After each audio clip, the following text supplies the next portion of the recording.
दूसरी बात, मैंने कब उसको सपोर्ट कर दिया, इंडोर्स कर दिया? अब सुन लीजिए। नहीं, मैंने कब कह दिया उस पर कुछ? धर्मेंद्र यादव बोल, अब जो आप जिन्ना की मजार तक पहुंच गए, पूछा कि अयोध्या क्यों नहीं गए, आप फिर देखिए अयोध्या नहीं जा पाए, जिन्ना की मजार तक पहुंच गए, क्योंकि सवाल का जवाब नहीं दे रहा है बोलने के लिए। बीजेपी के लोग काउंटर करने के लिए हैं राकेश जी, आप परेशान मत होइए। नहीं ठीक है, बहुत लोग बैठे हैं यहाँ पर। दूसरी बात मेरी है, अरे बहुत, हाँ तो ठीक है ना। अरे हाफिजुल तो। अहमद अजहरी भी बैठे हैं पैनल पर मुस्लिम लोगों की बातचीत करने के लिए। अरे भाई, यहाँ मेरठ का मुस्लिम समुदाय है, मुस्लिम लोगों की बातचीत करने के लिए, आप अपनी पार्टी की बात रख दीजिए। इस बात की है ना, एक सेंटेंस बोला अभी मैंने, इस देश नहीं, मेरे पेट का दर्द कहाँ शुरू हुआ? अब सुन लीजिए, बीजेपी का दर्द आपका इसलिए बोल देता हूं। भारतीय जनता पार्टी के सबसे बड़े नेता, देश के प्रधानमंत्री नरेंद्र दामोदर दास मोदी जी प्रोटोकॉल तोड़कर चुपके से पाकिस्तान चले जाए, सीमा क्रॉस करके, और सीख कबाब खा के चले आए, वो राष्ट्रभक्ति है। तो आपको पैमाने को डिफाइन करना पड़ेगा देश के सामने। आप मेरठ की सरजमी पर हैं, जहां पर देश की आजादी की शुरुआत हुई थी। तो आपको आज बताना पड़ेगा कि देश के प्रधानमंत्री देशभक्ति में गए थे। आडवाणी जी, आप जो चादर चढ़ाने गए थे जिन्ना की मजार पे, वो देशभक्ति में गए थे।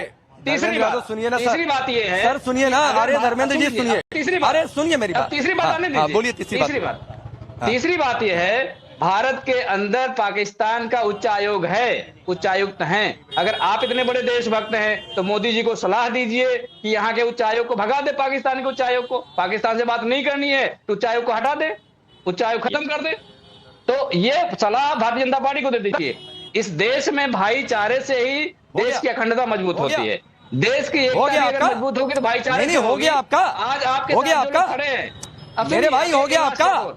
आप देखिए 3-4 मिनट बोल गए धर्मेंद्र यादव, लेकिन आप अयोध्या पर नहीं बोल पाए, आप राम मंदिर पर नहीं बोल पाए, आप जिन्ना की मजार तक पहुंच गए, आप प्रधानमंत्री मोदी चुपके से चले गए। तो सुनिए, नहीं सुनिए, अरे सुनिए धर्मेंद्र यादव, हो गया आपका, हो गया।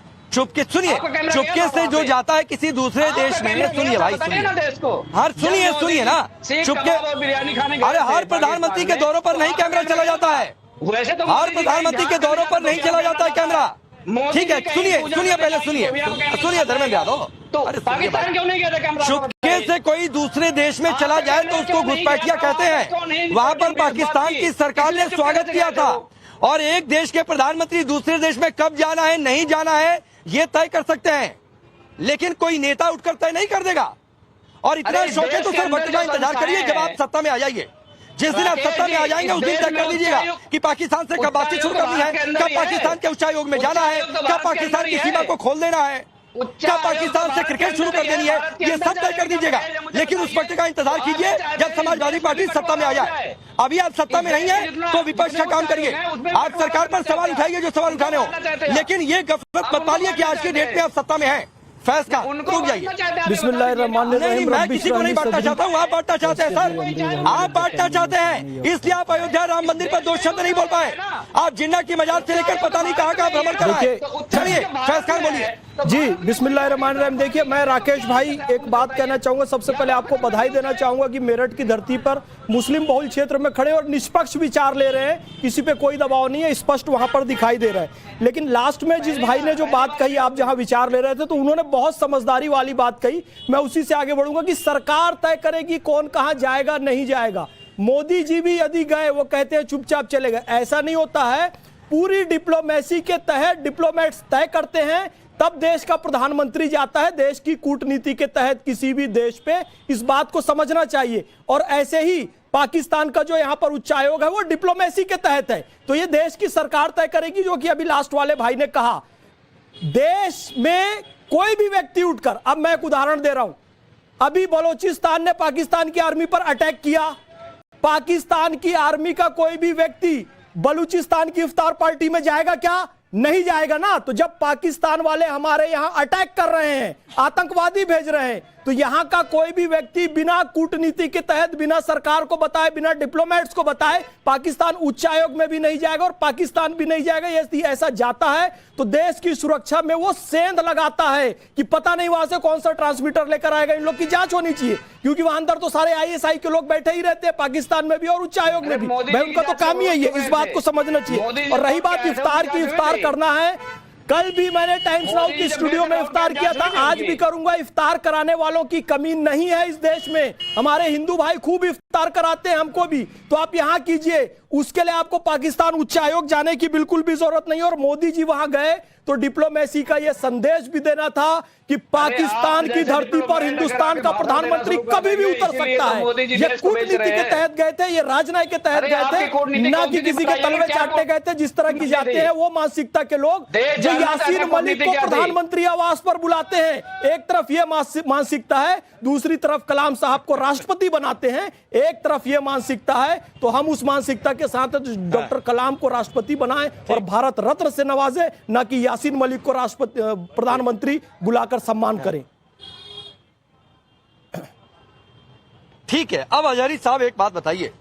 एक तो भाई जो फैज खान ने कहा कि जो देश हमारे सैनिकों को मारे, जो देश घुसपैठ करा के आतंकियों को यहां पर आधार कार्ड देकर जम्मू कश्मीर में गोलियां बरसा दे, तो भाई वैसे मुल्क के साथ बातचीत कब करनी है ये तो हिंदुस्तान की सरकार तय करेगी, ये कोई और तय नहीं करेगा, और वो भी हमारी शर्तों पर तय होगा।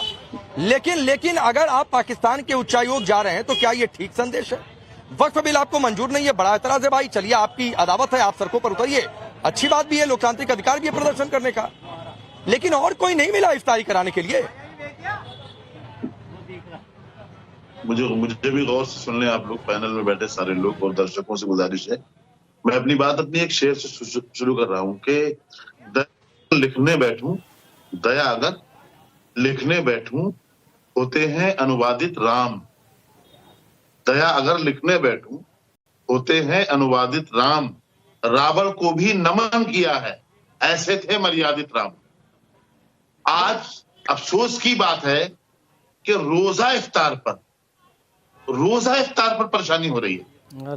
अगर रोजा इफ्तार किसी ने कर ली, रोजा इफ्तार पर राजनीति हो रही है। अगर वो दूसरे मुल्क में गए हैं, सबने एक ही सवाल किया राकेश जी, भारतीय जनता पार्टी के प्रवक्ता महोदय को उसका जवाब देना चाहिए था, उन्होंने नहीं दिया। सबने एक ही सवाल किया, आप जहां खड़े हैं वहां से भी लोगों ने आपसे पूछा कि माननीय प्रधानमंत्री जी बिना बुलाए गए थे, कैसे गए थे, क्यों गए थे एकदम अचानक, ये देश को मालूम होना चाहिए नहीं। और बात ये श्री नरेंद्र मोदी जी की नहीं है, कोई प्रधानमंत्री हो, लफ्ज़ प्रधानमंत्री हमारे मुल्क में रहने वाले हर शख्स के लिए आदर्श है, वो हमारा आइडियल है। दूसरे मुल्क की बात आएगी तो हम अपने मुल्क के, हमारे मुल्की इख्तलाफात हो सकते हैं, दूसरे मुल्क की बात आएगी तो हम अपने वजीर आजम के साथ खड़े हुए नजर आएंगे हर हाल में।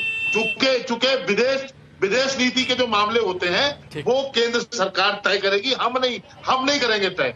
लेकिन ये जो सवाल है लोगों का, इस सवाल का जवाब देना चाहिए, ये मेरा कहना है। सवालों से भाग रहे हैं आप लोग जवाब नहीं दे पा रहे हैं कि मोदी जी वहां पर गए, क्यों गए, और ये बड़ी शक्कर अय्यर पहली बार नहीं गए, राधिका खेड़ा जवाब देंगी। लेकिन सुनिए यस भैया, 30 सेकंड। पंडित जवाहरलाल नेहरू पाकिस्तान गए थे, राजीव गांधी पाकिस्तान गए,